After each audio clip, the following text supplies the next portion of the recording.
today, we're diving deep into the current state of polling for the 2024 election. And to truly grasp what's happening, we'll be taking an analytical approach using insights from the 2020 election as a lens through which to interpret these numbers. As we stand less than 20 days from Election Day on November 5th, it's crucial to look closely at how these polls translate into potential electoral outcomes. By systematically filling in the electoral map and scrutinizing the competitive races, we can zero in on the states that are truly pivotal in this election cycle.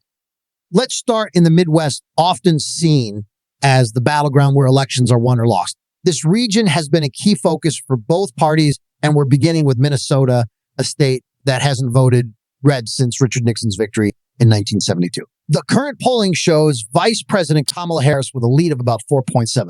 However, if we adjust for historical polling inaccuracies, particularly the overestimation of Democratic support that we witnessed in 2020, we find that Trump could actually be poised to flip Minnesota. Historical trends reveal that in 2016, Hillary Clinton was predicted to win Minnesota comfortably, yet she only secured a narrow victory of 1.5. In 2020, Biden was projected to win by a larger margin, but ultimately captured the state by just 2.5. When we apply a similar adjustment for 2024, we see Trump with a potential lead of 1.8, which would indeed mark a significant swing. Given these dynamics, we'll categorize Minnesota as leaning red, highlighting its transformation into a competitive landscape. Next, we have Iowa, where current polling indicates Trump leading by approximately 4 in political context is crucial here, as Trump won Iowa by 9 in 2016 and 8 in 2020. Adjusting for the past polling errors, we project Trump could secure Iowa by a remarkable 10.2. The state's trajectory appears to be firmly in favor of Trump, and we can confidently classify Iowa as a likely red state.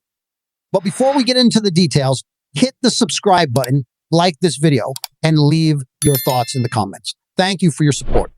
Now let's discuss Wisconsin, another critical battleground. The state has been a focal point in previous elections, and it's currently showing Harris with a slight edge of 0.3.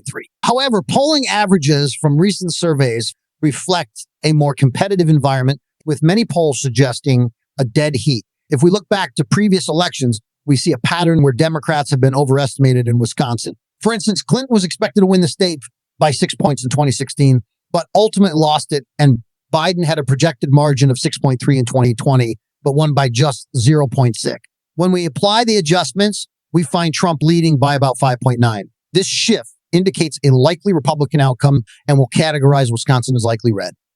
Turning our attention to Michigan, a state that is often seen as the heart of the Rust Belt, we see significant movement. Although current polling shows Harris leading by 1, the historical context suggests this is far from a secure position. Michigan was expected to be a Democratic stronghold in 2016, yet Trump flipped it by a narrow margin. In 2020, Biden did win the state, but underperformed against expectations. And the adjusted polling reflects Trump's potential lead of about 7 points. Given these factors, we categorize Michigan as likely red, illustrating a shift that could reshape the state's political landscape.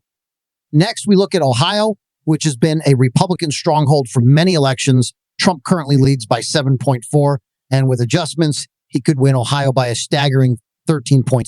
Given the state's history of leaning Republican in recent years and the support he received in previous elections, will mark Ohio as a solid red state on our electoral map. Now we move to Pennsylvania, a state that has played a decisive role in past elections. Current polling shows Trump with a narrow lead of 0.3. However, when we adjust for historical polling errors, Trump's position strengthened significantly, suggesting he could win Pennsylvania by 6.5. This state has been a major battleground in recent years, with Biden narrowly winning in 2020, despite being projected to have a larger margin. The historical context here is critical, and it indicates that Trump's current standing should not be underestimated. Thus, we'll categorize Pennsylvania as leaning likely red, emphasizing its importance in the upcoming election. Next, we head to Nebraska's 2nd district, where current polling shows Harris with a substantial lead of 10 points. However, when we adjust for the polling error, her advantage shrinks to only 3.8. While she may still hold a lead, the competitiveness in this district cannot be overlooked, so we'll classify it as lean blue, recognizing the potential for a tighter race. In the Northeast, we arrive at New York, where Harris is expected to win by approximately 12 according to current polling. However, this would represent the worst performance for any Democratic candidate in New York since 1988. The adjusted margin shows Harris leading by only 7.3, which underscores the potential for an underwhelming performance for Democrats in a state that has long been considered a fortress for their party. Consequently, we'll categorize New York as likely blue, indicating that while Democrats may still prevail, they should be cautious. In New Hampshire, Harris holds an average lead of 7.4, but when we account for adjustments, she is ahead by only about 1.2. This state has historically been competitive, with Clinton winning by a razor-thin margin in 2016. Given the tightening of the race, we'll categorize New Hampshire as lean blue, as it is still marginally leaning toward Harris, but shows signs of becoming more competitive. Maine presents a similar picture. Harris leads by 11.7 in polling, but we need to be cautious with these numbers since they appear somewhat inflated. Adjusting the margin has her leading by only 5.5. So we're placing Maine in the likely blue category. However, it's essential to acknowledge the competitive potential as we approach the election. Now let's move down to the Sun Belt, which is shaping up to be a critical battleground alongside the Midwest. Virginia currently shows Harris leading by 6.4. Yet when we examine the adjusted margin, it appears she is barely ahead by just 0.2. Virginia has historically been a competitive state, and with the upcoming election cycle, we anticipate it will be highly contested. Thus, we'll categorize Virginia as tilt blue, acknowledging its competitive nature. In North Carolina, we find Trump leading by 1.28. His strong performance in the state during the last two elections suggests he could again carry it, especially considering the political trends. Adjusting for historical polling errors, Trump appears to have a stronger lead than the numbers reflect, allowing us to categorize North Carolina as likely red. The state has consistently leaned Republican in recent years, making it a crucial element of Trump's electoral strategy. Now let's discuss Georgia, which emerged as one of the most competitive states in the 2020 election. Biden managed to flip Georgia by a narrow margin of 0.24, marking a historic win for Democrats in a state that had been solidly Republican for nearly 3 decades. However, current polling indicates Trump leading by 0.9. When we adjust for the historical polling errors, we project that Trump could win Georgia by 7.1, reflecting significant shifts in voter sentiment. Thus, we categorize Georgia as likely red, signaling a potential reversal from its recent Democratic leanings. Moving on to Florida, a perennial battleground state, Trump leads by 6.1 in the polling average. Adjusting for past polling errors indicates that he could secure Florida by as much as 12.3. This represents a strong Republican trend, especially following Ron DeSantis' substantial victory in the governor's race in 2022, where he won by nearly 19 points. Given these factors, Florida is categorized as solidly red. In Texas, Trump also holds a robust lead of 6 points, mirroring his performance in the previous elections. Adjusted projections show he's likely to win by a double-digit margin, firmly establishing Texas as a solid red state. While urban areas may have shifted slightly toward Democrats, the overall demographic and electoral landscape suggests it will take considerable time for Democrats to mount a credible challenge in Texas. Now let's pivot to Colorado and New Mexico, both states that Biden won comfortably in 2020.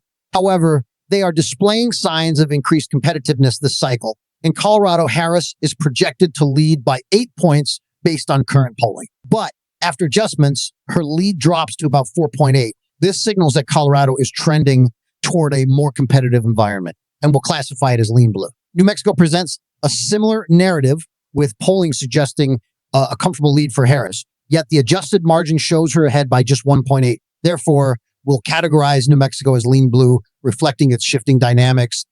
Finally, we arrive in Arizona, another critical battleground state. Trump's polling average shows him leading by 1.1. When we adjust for the historical context, Trump could win Arizona by as much as 7.3. This state has a history of being highly competitive, making it a focal point for both parties as they ramp up their campaigns. Thus, we'll categorize Arizona as likely red, emphasizing its importance in this election.